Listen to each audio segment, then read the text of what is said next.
Hey guys, welcome back to my channel. Today I am going to be showing you all the mascaras that I've been through like the past God knows how long. This is a problem. Okay. Kristen Game does, every 3 months she does a video showing us the mascaras that she has used, her reviews on them, and then she's very strict about 3 months, I'm done. And I definitely don't do that. Now, a lot of these mascaras I used like a few times or like a couple weeks and then didn't use again for several months. I would say probably over the span of like 6 to 9 months. I know guys, so terrible. And then some of these I really just used for a couple weeks here and there and then never used again. Some dried up, some didn't. Some still work perfectly fine, but I just refused to put them near my eyeballs. So I had asked if you guys wanted to see my reviews on all of these because as you can see, there's a crap ton of them. And you guys said yes. It took a long time. I'm really sorry. You know, I work a lot and it's hard to film after work. I like spending time with my husband. So there goes the mascara. So it's hard for me to, you know, cram in all these things during the weekend, especially considering we all know how summer is. You get crazy. So let me dive right in. Let me start off with one that I hate.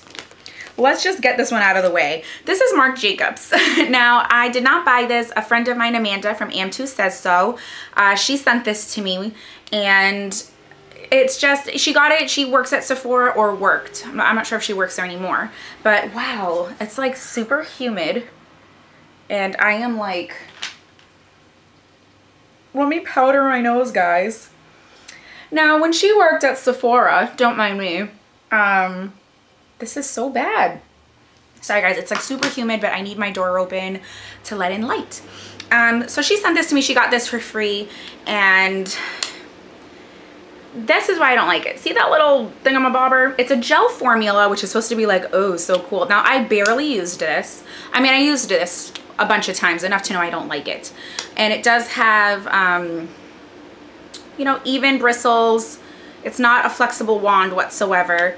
In theory, it sounds great, but I just really didn't like it. The formula it didn't do anything amazing for my lashes. I need to start quicker because I have too many mascaras. It didn't do anything for my lashes. It made them darker.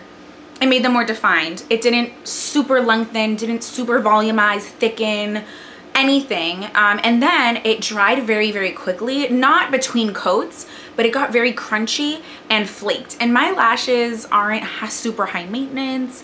I've never had a mascara flake on me, and this is the only one. And this is an expensive mascara, a very fancy brand. The packaging is beautiful, but it's also like massive. It looks like from Men in Black, that like mind eraser, memory eraser thing. But yeah, I would not recommend this. Stay away as if your life depended on it. Another mascara that I just wasn't really loving is from NYX. It's the Pin Up Tease Individual and Curl.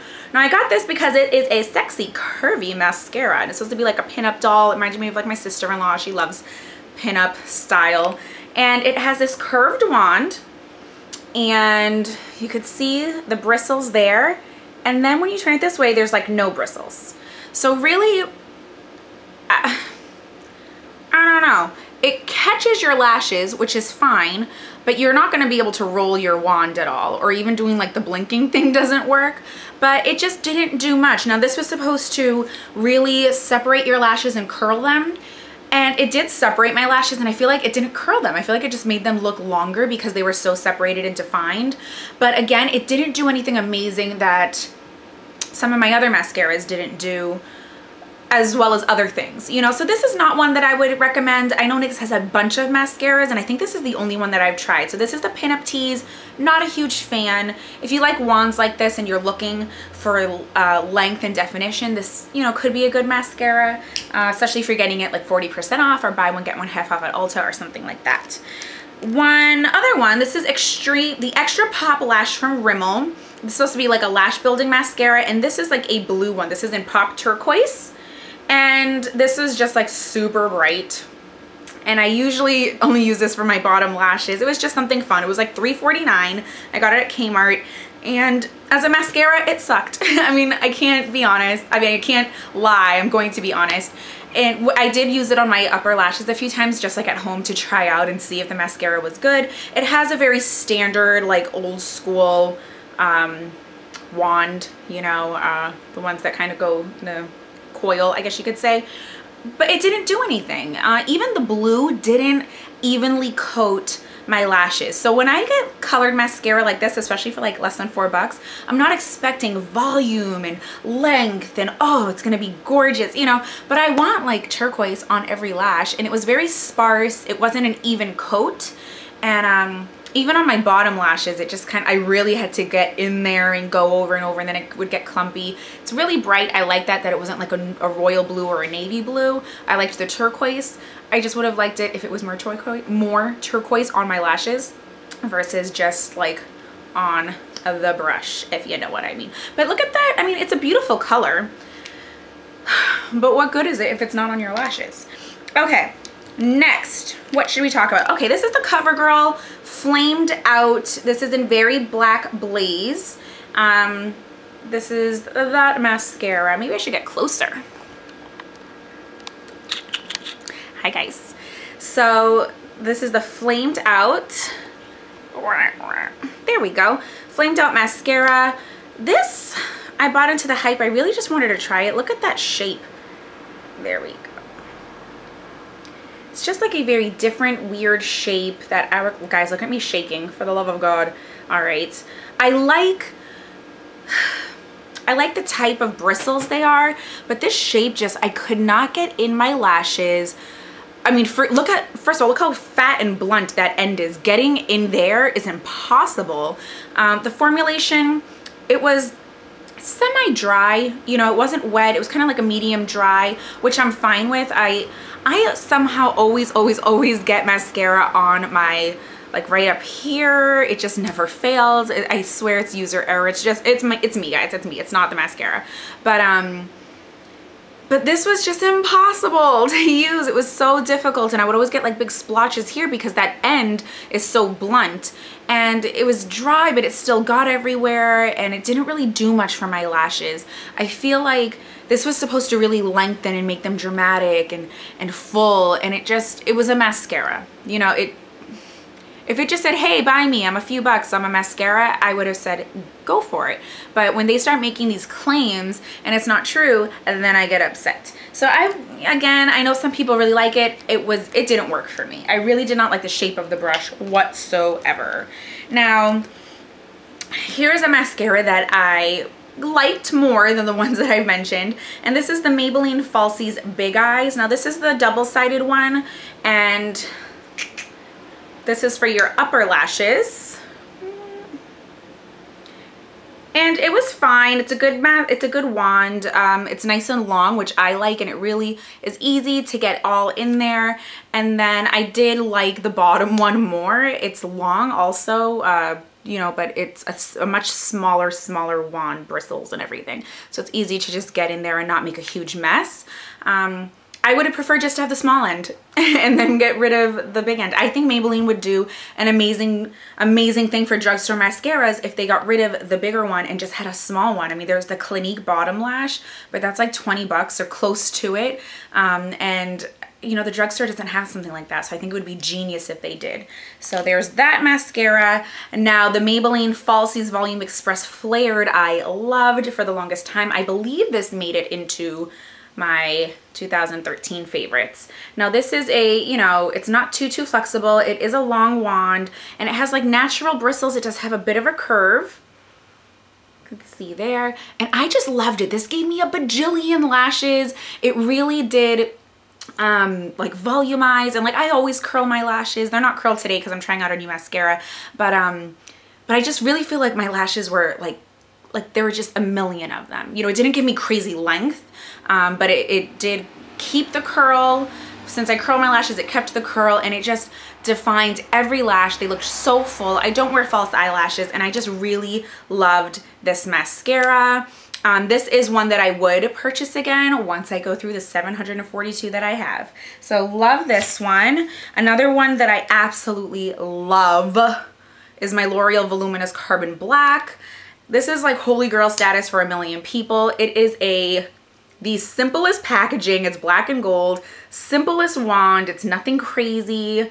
It's just so black. again, start at the very base. I wiggle it right in and drag up, and it keeps the curl, gives me length and definition. It doesn't like give too much separation, but your lashes just look so dark, so full, so curled. I love this. And I've seen this for like $2 at Big Lots. So yeah, hell yeah, I would repurchase. Another one that's actually really good and super cheap is this Essence Get Big Lashes. It's a volume boosting mascara. This I got at Ulta. Huge honkin' brush. Like, look at this. It is my eyeball. It's my eyeball. My eye is open, guys. Look. It's humongous.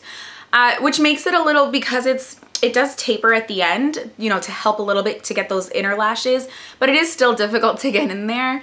It is difficult to use this on your bottom lashes, but you can do it. I do it. It's not a big deal. And I just really like this. This gave me a lot of volume. And I mean, really, that's all it gave me was volume. I wouldn't use this alone. I always use this with like another lengthening mascara, like the L'Oreal Butterfly Mascara. But I really did like this. And I think this is like $2 or $3 again at Ulta. Come on. What are you gonna do? Now this is a deluxe sample I have of the Sumptuous Extreme Lash Multiplying Volume Mascara in Extreme Black. This is Estee Lauder. I love this mascara. I love this wand. It's huge. Again, another one that's, I mean, it's not as fat, but look how long it is. It's like my eyebrow. But this is a great mascara. Lengthening, defining, volumizing, so black. I mean, I love this. And Benefit They're Real is like my all-time favorite mascara. There's not another high-end mascara that I'm obsessed with that I'm like, yes, I would repurchase you, but I would repurchase this one. And I'm sure it's under $30. I'm sure it's between 20 and 30. But I have seen it on some sites where you can get like 2 deluxe sample size for like 10 or 12 bucks. So I'd probably do that. But I love this. So again, the Sumptuous Extreme Lash Multiplying Volume Mascara from Estee Lauder. Love that. Then there's the Maybelline, the Rocket Volume. I got this in waterproof. You know, when I need a waterproof mascara, I would use it. This is what it looks like. It's one of those like, I mean, it's a big old fat wand, tiny bristles. People swear by this. I didn't see the big deal. I liked it for what I used it for, which is a waterproof mascara when I was going in the pool, or if I'm going to the beach, or I went to Six Flags this past weekend and I was like, I don't know if I'm gonna go in the water park. Let me wear my waterproof mascara. It's not something I would purchase again. I just didn't find it amazing. I'm sorry, guys. Sorry. Don't love it. Now, the Revlon Lash Potion by Grow Luscious. Beautiful packaging. And I loved it when I first used it. Then I hated it. Then I liked it. So I ran the gamut with this guy. Now, this one has, you're not going to be able to see. Basically, the bristles aren't all the way around the wand. It's in 3 spokes, you know, like a bicycle or something. So kind of like in the shape of a Y. And I don't know why they do that. I'm sure they have like some kind of fake reasoning, but it was a little wet, a little more wet than what I was used to when I first started using mascara, like, you know, really paying attention and comparing them and being obsessed with makeup. But once I got used to using these like weird spoke-like things in my mascara, it worked pretty well. It dried out after like 2 or 3 weeks, and that's when I started liking a little bit more because it was a little bit more of a wet formula. Just waiting to see if he's gonna knock the camera over. My dog. But this is a nice mascara. If you don't have a lot of time to dedicate to your lashes, maybe don't bother with this one. You're gonna want something that's a little more regular. It doesn't have like weird bristles, but I did like the formulation. If you have this or you just got it and you're like, hey, this is kind of funky, too wet, not loving it, just wait a couple weeks. Don't leave it open or anything. I just like left it in my drawer for like 2 weeks or so, and then when I pulled it out again, I was like, oh, this is actually better. So I like to try and give my mascaras a chance because I paid for them. But yeah, so it's not something I would purchase again just because I do have a ton of mascaras that I do love. So even though I have a bunch of mascaras and I don't need to buy anymore, I just wasn't in love with this one. Okay. The Best Volume Extreme Volumizing Mascara from Jordana. This is another like $2 mascara. Everyone likes the Besh Lash, the lengthening one, which I don't think I've tried. This is a massive wand again. This is a very good mascara, huge wand. It is volumizing and holds the curl, very black. I liked it. I could not use this on my lower lash line. I mean, this is a humongous wand. Humongous. But it was just, yeah, I really liked it. And for $2 or $1.99 or $2.99, it was just like absolutely amazing. Now this is my CoverGirl Clump Crusher by Lash Blast. And this is a curved wand, the little silicone like brush bristles, I think that's what they're called. And it'd be nice if it would focus, right guys? Is it focused? There we go. So it's just curved and it has bristles, tiny bristles all the way around. This is a really good defining mascara. I liked it. I just really like makeup and I want my lashes to be more like bam in your face, you know, so it did lengthen but not as much as I wanted. It volumized, I guess, and held the curl but not as much as I wanted. It was black but nothing crazy. It was a nice mascara. If you're just looking for a good staple mascara, go for it. It's no fuss, no muss, all that kind of stuff. And if I ever did get clumps from my other mascaras, or if I do have some mascaras that were like a little clumpier, I would just whip this bad boy out and it's kind of like the perfect lash comb. So it's not something I would purchase again, just because I have other mascaras that I love. But a lot of people love this. I would recommend it. It's a good mascara. It just wasn't everything I wanted and more. Now the last mascara I have here, I loved. This is from Makeup Forever, Smoky Extravagant. This also I got from Amanda when she was over at Sephora, and I just love, I think it's the shape of the wand because Jen from Glam Mom sent me a different mascara. I think it's a Lorac one that's shaped like this cone, and I just love it. It's just, I feel like because it's fatter on the end, it just really gets your outer lashes and like curls them, volumizes them, wings them out. You can really get in the corner here. It's perfect for my lower lash line, and you can even just kind of go like this. I mean, it's just the perfect shaped wand. I did like the formulation of this mascara too. It didn't crumble or cake up or clump up or flake or anything like that. So really liked this mascara, and that is it. Those are all my mascaras that I went through this past year. Now when I say this past year, I'm not saying I used them for a year. I haven't used any of these for quite some time. I think I just recently used this like a week or two ago. But yeah, so that's it. If you guys want to see another video with my upcoming mascaras, I will go ahead and let you know, just to show them to you real quick. You guys see them in my makeup basket all the time, but these are the ones that I have open right now. I have the Voluminous Miss Manga from L'Oreal. I have my Avon Aero Volume Mascara here. I have the Scandalized Retro Glam from Rimmel. I have my Clinique Bottom Lash, which was a gift from a great subscriber friend. My Lash Out Butterfly, which is on its way out. Actually, I'm gonna have to get rid of it. This is the Tarte Gifted Amazonian Clay. I did do a little review on that. And then these two are from Jen from Glam Moms, the Lorac Pro and Tarte's Light Camera Flashes. And then I also got the Be Unique little lash system set there. Just to go over the Lash Out Butterfly from L'Oreal. Definitely would buy this again. I'm sure you guys know it has like that really unique winged brush as well. It's a beautiful mascara. I love it. It makes my lashes super long, so it is something that I would purchase again. So yeah, that's it. I hope you guys enjoyed my mascara reviews. I'm sorry it took so long to get through. It took so long for me to film this, but also how long this video is. But definitely in the comments down below, comment on the different types of mascaras. Let me know what's your favorite, because everyone is different and your opinion matters and can help someone else out. So I'll see you guys in the next video. Stay beautiful, stay blessed. Mwah. Bye.